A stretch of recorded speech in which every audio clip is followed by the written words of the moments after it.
Welcome to G3 media. ముందుగా headlines చూద్దాం. ముగ్గురిని బలి తీసుకున్న ఢిల్లీ కోచింగ్ సెంటర్ బేస్మెంట్ లోకి పోటెత్తిన వరద నీరు. లైబ్రరీ నుంచి బయటకు వస్తున్న విద్యార్థులు వేగంగా అంటూ అరుపులు. నిబంధనలకు విరుద్ధంగా సెల్లార్లో లైబ్రరీ.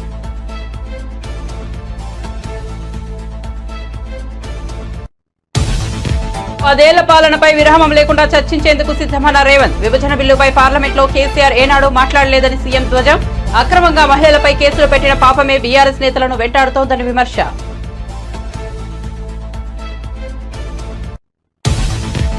అసెంబ్లీలో కోమటిరెడ్డి జగదీష్ రెడ్డి మధ్య మాటల యుద్ధం. మంత్రి కోమటిరెడ్డి తనపై తీవ్ర ఆరోపణలు చేశారన్న జగదీష్ రెడ్డి. నిరూపించకపోతే ముక్కు నేలకు రాసి రాజీనామా చేయాలని సవాల్. జగదీష్ రెడ్డి సవాల్ను స్వీకరించిన కోమటిరెడ్డి.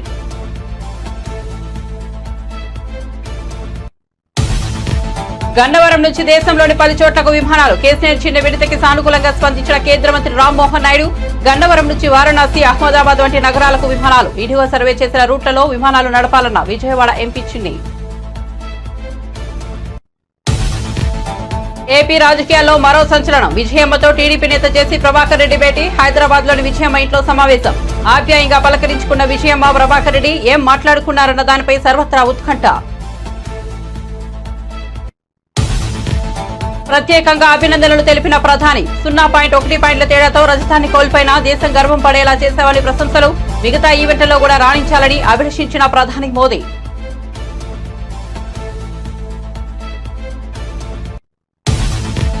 తెలంగాణలో మరో 2 రోజుల పాటు తేలికపాటి వర్షాలు. రేపు ఎల్లుండి పలు ప్రాంతాల్లో వర్షాలు పడవచ్చన్న వాతావరణ కేంద్రం. 3 రోజుల పాటు జిల్లాలో బలమైన గాలులు వీచే అవకాశం ఉందని వెల్లడి. గంటకు 30 నుంచి 40 కిలోమీటర్ల వేగంతో గాలులు ఉంటాయన్న వాతావరణ కేంద్రం. ఇక వార్త వివరాల్లోకి వెళ్తే ఆంధ్రప్రదేశ్ రాజకీయాల్లో మరో సంచలనం నమోదైంది. వైసీపీ అధినేత వైఎస్ జగన్, ఏపీ కాంగ్రెస్ అధ్యక్షులు వైఎస్ షర్మిల తల్లి విజయమ్మతో జేసీ బ్రదర్స్ లో ఒకరైన టీడీపీ సీనియర్ నేత ప్రభాకర్ రెడ్డి సమావేశమయ్యారు. హైదరాబాద్ లోని విజయమ్మ ఇంట్లో ఈ సమావేశం జరిగింది. విజయమ్మను ఆప్యాయంగా పలకరించిన జేసీ ఆమె యోగక్షేమాలు అడిగి తెలుసుకున్నారు. ఇద్దరు ఆప్యాయంగా మాట్లాడుకున్నట్లు బయటకు వచ్చిన ఫోటోలను బట్టి తెలుస్తోంది. విజయమ్మ, జేసీ కుటుంబం మధ్య బంధుత్వం కూడా ఉండటంతోనే ప్రభాకర్ రెడ్డి ఆమెను కలిసినట్టు చెబుతున్నారు. ఇద్దరు చాలాసేపు భేటీ అయినప్పటికీ వారి మధ్య ఏం చర్చకు వచ్చిందన్న విషయాలు ఏమాత్రం తెలియరాలేదు. విజయమ్మ ఆరోగ్యం బాగాలేదన్న సమాచారంతోనే ఆమెను పలకరించేందుకు వెళ్లారని ప్రభాకర్ రెడ్డి అనుచరులు చెబుతున్నారు. ప్రభాకర్ రెడ్డి కూడా ఈ విషయంపై మాట్లాడకపోవడంతో వారి మధ్య ఏం చర్చకు వచ్చిందన్న అంశం ఉత్కంఠ రేపుతోంది.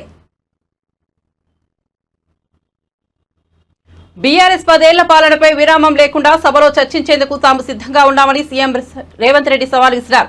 విద్యుత్ వధుపై చర్చ సందర్భంగా సీఎం మాట్లాడారు. రాష్ట్ర విభజన బిల్లుపై పార్లమెంట్లో కేసీఆర్ ఏనాడు పెదవి ఇప్పలేదని ధ్వజమెత్తారు. అక్రమంగా మహిళలపై కేసులు పెట్టిన పాపమే బీఆర్ఎస్ నేతలను వెంటాడుతోందని, అందుకే వారి ఆడబిడ్డలు జైలుకు వెళ్లాల్సి వచ్చిందని ఆరోపించారు. మీరు పదవుల కోసము పెదవులు మూసుకొని రాజశేఖర రెడ్డి మంత్రి పదవి ఇస్తే రాజశేఖర రెడ్డి దగ్గర ఊడిగం చేసింది మీరా మాకొచ్చి మా చిత్తశుద్ధిని ప్రశ్నించేది. తెలంగాణ బిల్లు వచ్చినప్పుడు ఇప్పుడు ఆ మాగంటి గోపి కూర్చున్న అక్కడనే నిలబడ్డ అధ్యక్ష నేను 53 నిమిషాలు తెలంగాణ రాష్ట్రం ఎందుకు కావాలి, సమైక్య రాష్ట్రంలో ఉమ్మడి పరిపాలనలో జరిగిన అన్యాయం మీద నిటారుగా నిలబడి అక్కడి నుంచి నేను మాట్లాడిన అధ్యక్ష. పునర్విభజన చట్టం వచ్చినప్పుడు ఆయనగా పక్కలో కూర్చుని ఆయన ఏడున్నాడు ఆయన మాట్లాడింది కదా, తీయండి ఏం మాట్లాడిండు. నేను మాట్లాడింది తీయండి అధ్యక్ష. తెలుగుదేశంలో ఉన్న నేను తెలంగాణకు జరిగిన అన్యాయం మీద, ఎడారిగా మారి వలసలు పోతున్న పాలమూరు కష్టాల మీద, తట్ట పని, పార పని, మట్టి పని మీద నేను మాట్లాడిన అధ్యక్ష. వీళ్ళు మాట్లాడలే. నేను ఇవాళ సూటిగా సవాలు విసురుతున్న అధ్యక్ష. ఇవాళ మీ ఎదురుగా పార్లమెంట్లో రికార్డులు తీయండి. పాలమూరులో ఊరు లేకపోయినా, పార్లమెంటులో నోరు తెరవకపోయినా ఇవాళ తెలంగాణ తెచ్చినాను కేసీఆర్ గొప్పలు చెప్పుకుంటాడు. నేను ఈ ఉమ్మడి రాష్ట్రంలో, ఉమ్మడి ఆంధ్రప్రదేశ్ శాసనసభలో నేను ఎంత మాట్లాడిన తెలంగాణ మీద, సేమ్ సమయంలో పార్లమెంట్లో చంద్రశేఖరరావు నోరన్న దర్శిలో రికార్డులు తీయండి అధ్యక్ష. ఎవరో చేస్తే, ఎవరో త్యాగం చేస్తే ఆ త్యాగాల పునాదుల మీద, ఆత్మ బలిదానాలు చేసుకున్న శవాల మీద అధికారంలోకి వచ్చిన వీళ్ళు ఈరోజు మమ్మల్ని అధ్యక్ష తప్పులు పట్టేది. ఒక జర్నలిస్టు గురించి మాట్లాడిండు. జర్నలిస్టు ఏదో పెడితే కేసు పెట్టిరని. ఆ జర్నలిస్టు ఒక టీవీ ఛానల్కు సీఈఓ. రాసియమంటే రాసియకపోతే ఎస్సీ ఎస్టీ కేసు పెట్టి అరెస్టు చేసి జైలు వేసి ఆ ఛానల్ గుంజుకున్నది వాళ్ళ అధ్యక్ష. ఆ ఛానల్ గుంజుకున్నది వాళ్ళు. ఏ జర్నలిస్టును ఈరోజు కేసు పెట్టిరని చెప్తుండ్రో ఆ జర్నలిస్టు ఒక ఛానల్ CEO ఉంటే ఆ ఛానల్ వాళ్ళకు వ్యతిరేకంగా ఉందని ఆ జర్నలిస్టు మీద SC/ST కేసు బంజారాహిల్స్ పోలీస్ స్టేషన్లో పెట్టి జైలుకు పంపించి నెల రోజులు జైల్లో పెడితే నా అడ్వకేట్ను పెట్టి నేను బెయిల్ ఇప్పించిన అధ్యక్ష. వీళ్ళ దోపిడీ ఆ ఛానల్ గుంజుకున్న విధానం ఇవాళ చర్చ చేయడానికి సిద్ధంగా ఉంటే రమ్మని ఉన్నారు అధ్యక్ష. వివరాలన్నీ నేను బయట పెడతా. మీరా ముసల్కన్నీరు గార్చేది ఏ జర్నలిస్టునైతే మీ మాట ఇంటలేదని ఆమె సొంతంగా కష్టపడి పెట్టుకున్న ఛానల్ గుంజుకోనికే SC/ST కేసు పెట్టి ఆడపిల్లని జైలుకు తోలిన పాపం ఊరికే పోదు. అందుకే ఇవాళ మీ ఇంట్లో జైల్లోకి పోతున్నారు అధ్యక్ష. మంది ఆడబిడ్డలను జైలుకు తోలినందుకు ఆ నొప్పి తెలవడానికే మంది పిల్లలు జైల్లోకి పోతుంటే ఆడపిల్లలను కూడా కేసులు పెట్టి జైలుకు తోలినందుకు ఇవాళ ఆ రౌండ్ మీకు వచ్చింది అధ్యక్ష. ఊరికే రాలే, చేసిన పాపాలు ఊరికే పో అని పెద్దోళ్ళు చెప్పిండ్రు అధ్యక్ష. మమ్మల్ని అందరినీ జైలుకు తోలిండ్రు, రాజకీయ కక్షతో దోలలే. ఫామ్ హౌజులు కట్టుకునేది మీరు, నియమాలు ఉల్లంఘించింది మీరు. వాటిని బయట పెట్టినందుకు జైల్లో పెట్టి డిటెన్షన్ సెల్లో పెట్టిన అధ్యక్ష. నన్ను 16 రోజులు ఒక్క మనిషి లేకుండా ISI తీవ్రవాదులను ఎక్కడ పెడతారో అట్లాంటి డిటెన్షన్ సెల్లో నన్ను 16 రోజులు పెట్టింది అధ్యక్ష చెర్లపల్లిలా. నేను భయపడలే, లొంగిపోలే, నిలబడి నిటారుగా కొట్లాడిన అధ్యక్ష. మీరు జైలుకు తోలితే భయపడటోళ్ళు ఎవరు లేడు. అబద్ధాలు చెప్పి ప్రజల్ని మభ్యపెడతా. ఏపీలోని గన్నవరం నుంచి దేశంలోని వివిధ ప్రాంతాలకు విమాన సర్వీసులు నడపాలన్న విజయవాడ టీడీపీ ఎంపీ కేశినేని చిన్ని విజ్ఞప్తి పట్ల కేంద్ర పౌర విమానయాన శాఖ మంత్రి కింజరపు రామ్మోహన్ నాయుడు సానుకూలంగా స్పందించారు. గన్నవరం నుంచి వారణాసి, అహ్మదాబాద్, పూణే, కోల్కతా, బెంగళూరు వంటి నగరాలకు విమానాలు నడపాలని కేశినేని చిన్ని కోరారు. విజయవాడ నుంచి వారణాసి వయా వైజాగ్, విజయవాడ నుంచి కోల్కతా వయా విశాఖపట్నం, విజయవాడ నుంచి బెంగళూరు వయా హైదరాబాద్ లేదా కొచ్చి, విజయవాడ నుంచి అహ్మదాబాద్, విజయవాడ నుంచి పూణేలకు విమాన సర్వీసులు ప్రారంభించాలని విజ్ఞప్తి చేశారు. ఇండిగో సర్వే చేసిన ఈ మార్గాల్లో వెంటనే విమానాలు నడపాలని కోరారు. ఈ మేరకు కేంద్ర మంత్రి రామ్మోహన్ నాయుడుకు వినతిపత్రం అందించారు. ఈ వినతిపత్రాన్ని తప్పకుండా పరిశీలించి చర్యలు తీసుకుంటామని రామ్మోహన్ నాయుడు హామీ ఇచ్చారని కేశినేని చిన్ని సోషల్ మీడియా ద్వారా వెల్లడించారు. ముగ్గురిని బలి తీసుకున్న ఢిల్లీ కోచింగ్. ఢిల్లీలోని IAS కోచింగ్ సెంటర్ బేస్మెంట్ లోకి ఒక్కసారిగా పోటెత్తిన వరద నీరు ముగ్గురిని బలి తీసుకున్న ఘటనకు సంబంధించిన వీడియో ఒకటి వెలుగులోకి వచ్చింది. నిబంధనలకు విరుద్ధంగా బేస్మెంట్ లో నిర్వహిస్తున్న లైబ్రరీలో ఉన్న విద్యార్థుల్లో ముగ్గురు వరద నీటిలో చిక్కుకుని ప్రాణాలు విడిచారు. వీరిలో తెలంగాణలోని మంచిర్యాల జిల్లాకు చెందిన తానియా సోని కూడా వీరిలో ఉన్నారు. తాజాగా వెలుగులోకి వచ్చిన వీడియోలో వరద నీరు ఉధృతంగా బేస్మెంట్ లోకి దూసుకెళ్తోంది. దీంతో భయపడిన విద్యార్థులు బేస్మెంట్ నుంచి బయటకు వస్తూ త్వరగా కింద ఇంకా ఎవరైనా ఉన్నారా అనడం వీడియోలో వినిపిస్తోంది.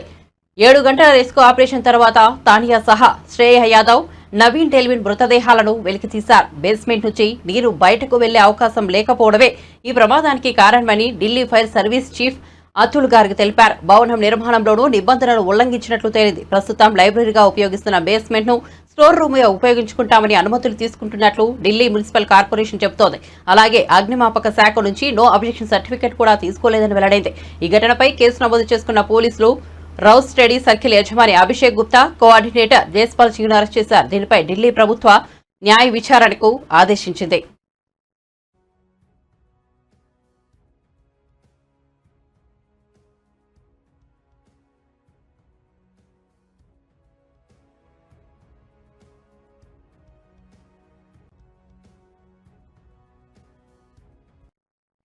తెలంగాణ అసెంబ్లీలో మంత్రి కోమటిరెడ్డి వెంకటరెడ్డి, మాజీ మంత్రి జగదీష్ రెడ్డి మధ్య సోమవారం మాటల యుద్ధం నడిచింది. జగదీష్ రెడ్డిపై మంత్రి తీవ్ర ఆరోపణలు చేశారు. ఈ ఆరోపణలపై జగదీష్ రెడ్డి తీవ్రంగా స్పందించారు. లిక్కర్ కేసులో ఉన్నానని, ఇంకేదో చేశానని కోమటిరెడ్డి తనపై తీవ్ర విమర్శలు చేశారని, వాటిని నిరూపిస్తే తాను దేనికైనా సిద్ధమన్నారు. కోమటిరెడ్డి మాట్లాడిన ప్రతి అక్షరం రికార్డుల నుంచి తొలగించాలని స్పీకర్ను కోరారు. కోమటిరెడ్డి చేసిన ఆరోపణలో ఏ ఒక్కటి నిరూపించినా సభలో ముక్కు నేలకు రాసి రాజీనామా చేసి వెళ్లిపోతానన్నారు. తాను రాజీనామా చేశాక తిరిగి ఇక రాజకీయాల్లోకి రానని స్పష్టం చేశారు. తనపై చేసిన ఆరోపణలు నిరూపించకపోతే కోమటిరెడ్డి ముఖ్యమంత్రి ముక్కు నేలకు రాయాలని సవాల్ విసిరారు. వారు రాజీనామా కూడా చేయాలన్నారు. సార్ ఒక్కటే నిమిషం నేను చెప్తాను. లేదు నేను ఛాలెంజ్ చేస్తా ఉన్నా. ఆయన చెప్పిన దాంట్లో ఆయన నన్ను గురించి ఏదైతే వ్యక్తిగతంగా మాట్లాడిండో, ఏదో తడిపారు చేసినని, ఏదో లెక్కర్ కేసులో ఉన్నాని, అందులో ఒక్కటి రికార్డు చూపించినా నేను ఇదే సభలో ముక్కు నేలకు రాసి రాజీనామా చేసిపోతా, రాజకీయాలకు రాను. ఆయన ముఖ్యమంత్రి ఇద్దరు చేయాలని, ముక్కు నేలకు రాయాలి, రాజీనామా చేయాలి ఇద్దరు. ఒకటి నిరూపించకపోయినా నేను దానికి సిద్ధంగా ఉన్నా.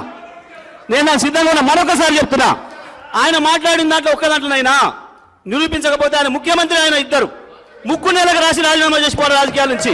నేను అడిగున్నా దీని మీద నిలబడాలి అధ్యక్ష, దీని మీద నిలబడాలని చెప్తా ఉన్నా. అయితేనేమో రికార్డు నుంచి తీసేయండి చెత్త మాటల్ని. లేదు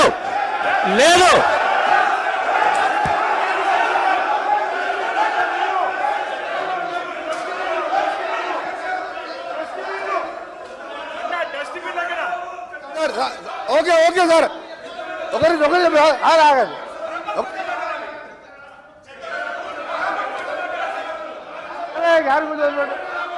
సార్ మా గౌరవ సభ్యుడు చెప్పినట్టు నేను చెప్పిన మర్డర్ కేసులలో అతని పేరు 16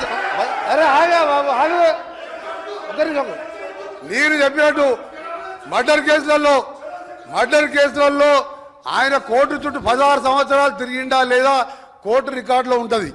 రెండవది దోసపాటి గోపాల్ అనే మాజీ శాసనసభ్యుడు బర్గులో దొంగతనం కేసు, అలాగే దొంగ మంది అందరూ నేను ఆయన ఛాలెంజ్కు సిద్ధం చేస్తున్నా.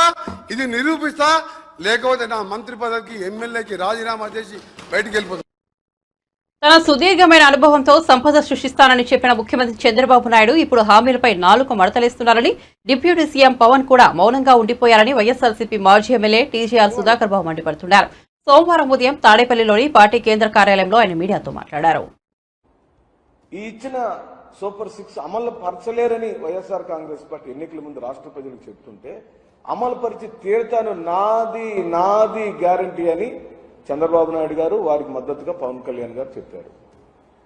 ఇప్పుడు అసెంబ్లీలో ఏం చెప్పారు?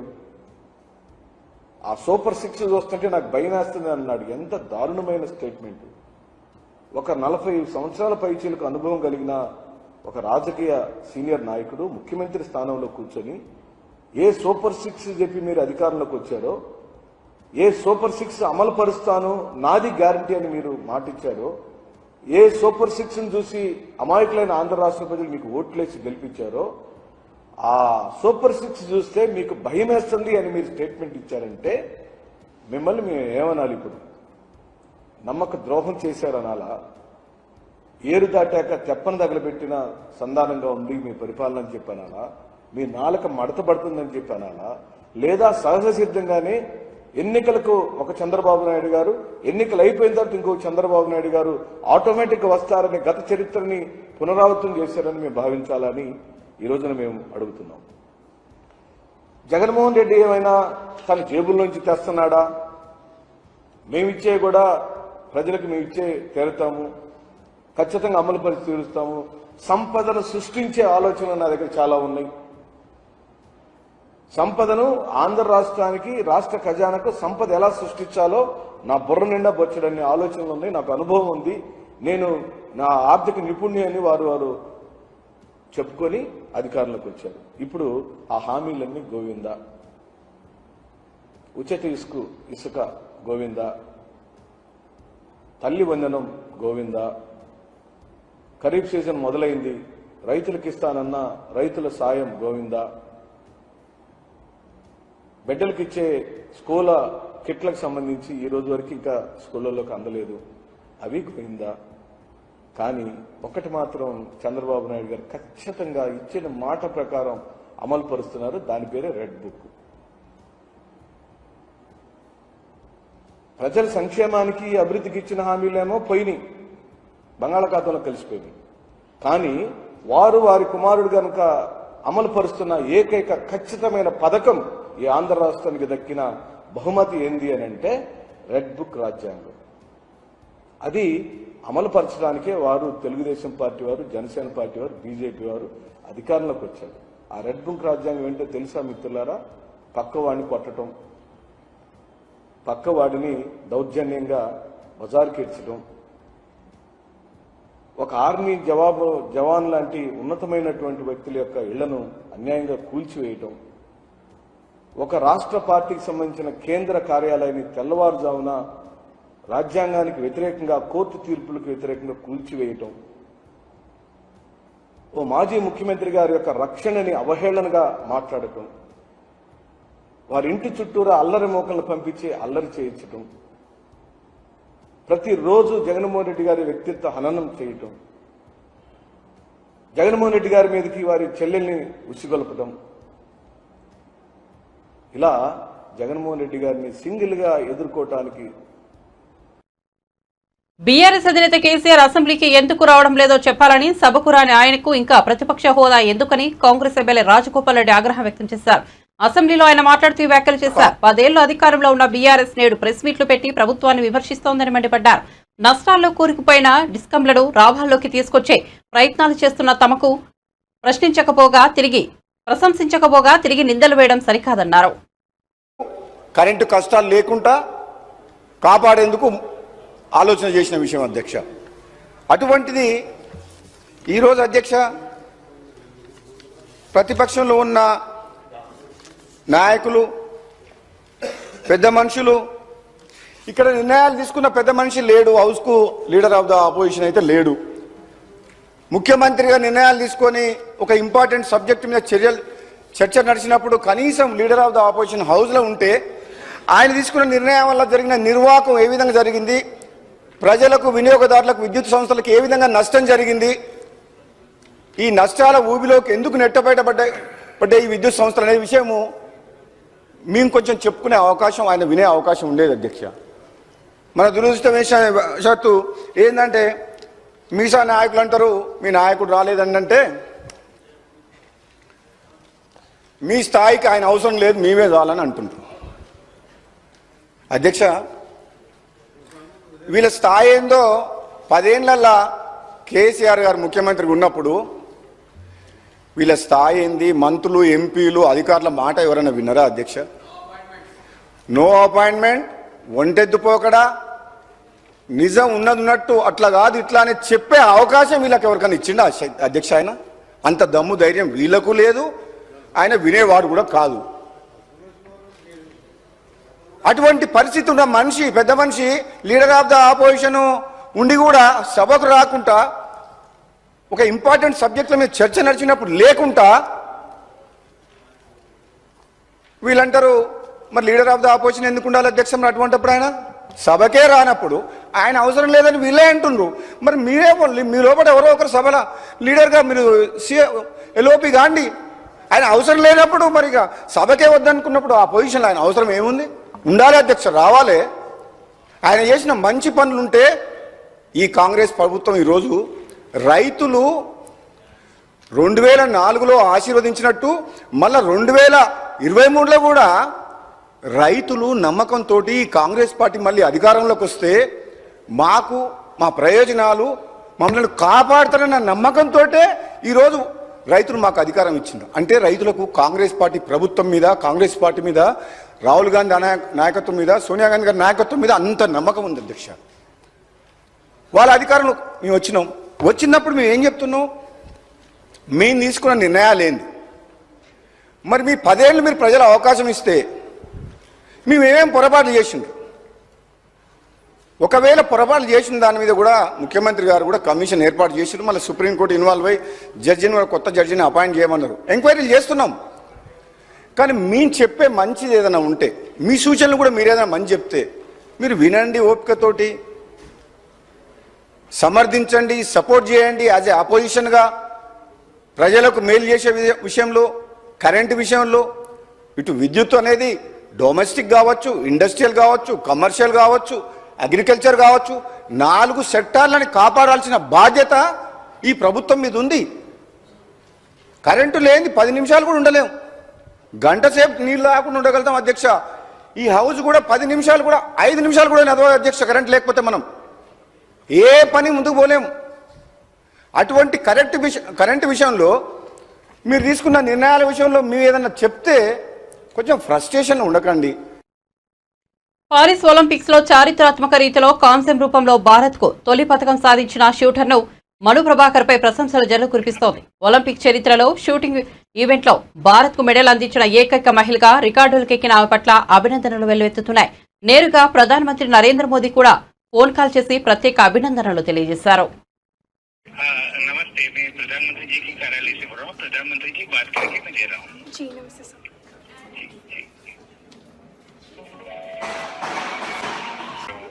हेलो नमस्ते सर. मनु नमस्ते, खूब खूब अभिनंदन, आपको बहुत बहुत बधाई। बहुत बहुत शुक्रिया सर। आप कैसे हैं? मैं बहुत बढ़िया से। आप तो ये तुम्हारी सफलता का खबर सुनने के बाद और उत्साह और आनंद में हूँ। जी, अच्छा कर रहे हैं हमारे खिलाड़ी यहाँ पे अभी। आपको स्वयं को वैसे .1 से आप सिल्वर आपका रह गया, जी लेकिन उसके बावजूद भी आपने देश का नाम रोशन किया। आपको 2 प्रकार की क्रेडिट मिल रही है। एक तो आप कहाँ से पदक लाई, लेकिन भारत की पहली महिला है जो इस खेल में मेडल लेके आई हो। जी सर। हाँ जी, शुक्रिया सर। मेरी तरफ से बहुत बहुत बधाई है। देखिए, टोक्यो ओलंपिक्स में राइफल ने तेरे साथ दगा कर दिया। हाँ जी, लेकिन इस बार तुमने सारी कमियों को पूरा कर दिया। बिल्कुल सर। अभी और भी मैचेस हैं आगे, तो उनमें भी उम्मीद रहेगी कि अच्छा करूँ मैं। मुझे पक्का विश्वास है आगे की मैचेस भी बहुत अच्छा करोगी आप, क्योंकि ये बिगिनिंग इतना अच्छा है, उसके कारण तुम्हारा उत्साह भी बढ़ेगा, आत्मविश्वास भी बढ़ेगा। जी सर, देश बिल्कुल को भी उसका लाभ होगा। बिल्कुल सर। बाकी सब साथी एकदम प्रसन्न है, व्यवस्थाएं ठीक है सब वहाँ? सब बहुत खुश हैं सर, और अभी नमस्ते भी कह रहे हैं आपको। हाँ। हमने भी कोशिश की है कि वहाँ जितना ज्यादा सुविधाएं मिले सब हमारे खिलाड़ियों को, खेल की दृष्टि से जो कंफर्ट चाहिए सब देने का प्रयास तो किया है। अच्छा सर, अभी तो सब कुछ है हमारे पास, तो सारे प्रयास सफल रहे आपके, मुझे लगता है सब इजी आप है। लोगों की मेहनत रंग लाने वाली है। बिल्कुल बिल्कुल। हाँ जी। चलिए, तो घर पे बात हुई है रामकृष्ण जी से? अभी तो नहीं हुई सर, शाम को घर जाके करूँगी, जब रूम पे जाएंगे तब बात होगी घर पे। हाँ जी, क्योंकि हमारे पापा को बहुत खुशी होगी, क्योंकि उन्होंने तुम्हें बहुत प्रोत्साहित किया है। बिल्कुल, माँ भी और पिताजी भी और भाई भी। जी, चलिए, मेरी तरफ से बहुत बहुत आशीर्वाद है। बहुत बहुत शुक्रिया सर। దేశవ్యాప్తంగా భయాందోళన పరిస్థితులు నెలకొన్నాయని ఏఐసీసీ అగ్రనేత లోక్సభలో ప్రతిపక్ష నేత రాహుల్ గాంధీ సంచలన వ్యాఖ్యలు చేశారు. లోక్సభలో రాహుల్ గాంధీ బడ్జెట్పై ప్రసంగించారు. కురుక్షేత్రంలో అభిమన్యుడిని బంధించి చంపారు. పద్మవిహార్ లాంటి కమలం పార్టీ రూపంలో దేశంలో అధికారంలో ఉందని వ్యాఖ్యానించారు. కాబట్టే రైతులు, కార్మికులు భయపడుతున్నారు. వారే కాదు, దేశంలోని అన్ని వర్గాలను బీజేపీ భయపడుతోందని వ్యాఖ్యానించారు. was that this budget would weaken the power of this Chakravyuh.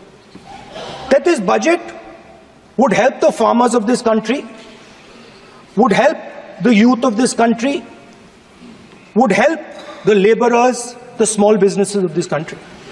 But what I have seen is that this budget, the sole aim of this budget, iski jo niyat hai, it is to strengthen this framework, the framework of big business, monopoly business, the framework of a political monopoly that destroys the democratic structure, and finally the framework of what one can call the deep state or the agencies. And the result of this has been the first पहला काम इस चक्रव्यूह ने क्या किया, जो हिंदुस्तान को रोजगार देते हैं, स्मॉल एंड मीडियम बिजनेसेस हैं, जो करोड़ों युवाओं को रोजगार देते थे, उन पर इस चक्रव्यूह ने आक्रमण किया। कैसे किया? नोटबंदी, जीएसटी और टैक्स टेररिज्म। आप लोग आतंकवाद की बात करते हो, पूरे देश में अगर कोई भी व्यक्ति छोटा बिजनेस चलाता है तो रात को उसको फोन कॉल आता है इनकम टैक्स डिपार्टमेंट से, जीएसटी से, और टैक्स टेररिज्म का वो शिकार बनता है।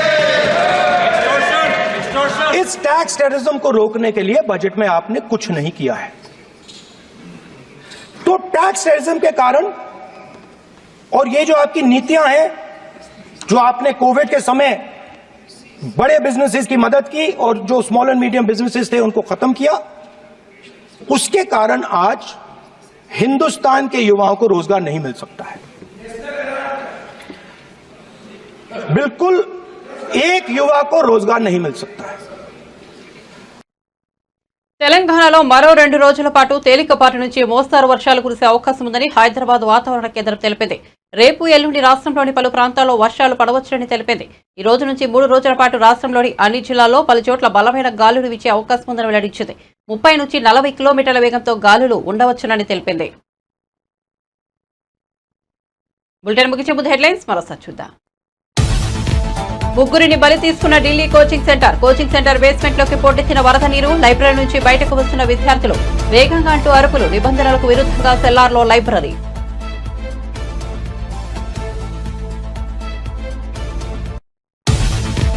పదేళ్ల పాలనపై విరామం లేకుండా చర్చించేందుకు సిద్ధమైన రేవంత్, విభజన బిల్లుపై పార్లమెంట్లో కేసీఆర్ ఏనాడు మాట్లాడలేదని సీఎం ధ్వజం. అక్రమంగా మహిళలపై కేసులు పెట్టిన పాపమే బీఆర్ఎస్ నేతలను వెంటాడుతోందని విమర్శ.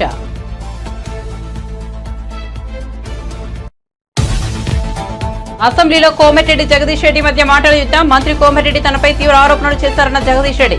నిరూపించకపోతే బుక్కు నేలకు రాసి రాజీనామా చేయాలని సవాల్. జగదీశ్వర్ రెడ్డి సవాళ్లు స్వీకరించిన కోమటిరెడ్డి.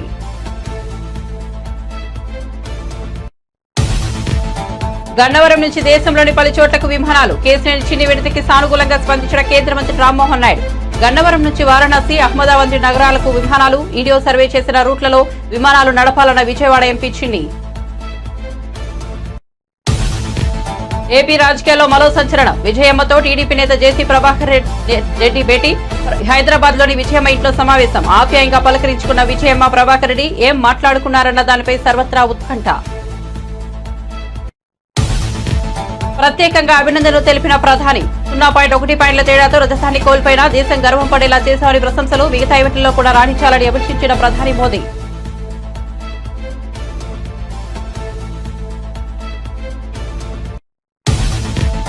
తెలంగాణలో మరో 2-3 రోజుల పాటు తేలికపాటి వర్షాలు. రేపు ఎల్లుండి పలు ప్రాంతాల్లో వర్షాలు పడవచ్చునన్న వాతావరణ కేంద్రం. 3 రోజుల పాటు జిల్లాలో బలమైన గాలులు వీచే అవకాశం ఉందని వెల్లడి. గంటకు 30 నుంచి 40 కిలోమీటర్ల వేగంతో గాలులు ఉంటాయన్న వాతావరణ కేంద్రం. మరిన్ని అప్డేట్స్ కోసం చూస్తూనే ఉండండి G3 మీడియా.